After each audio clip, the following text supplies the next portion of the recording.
sprečiti usvajanje zakona o visokom obrazovanju, nećete sprečiti ispunjavanje studentskih zahteva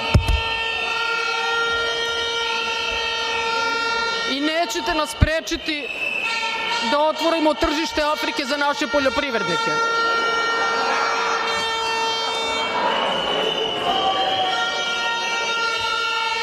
Bando teroristička.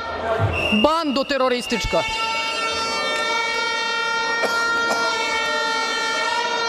Da zaustavite Srbiju. Šta vi mislite, smo mi kukavice pa ćemo da vam se pomerimo? Taj film nećete gledati. Još jednom vam kažem, možete da nas ubijete, ali nas nećete sprečiti da radimo za Srbiju.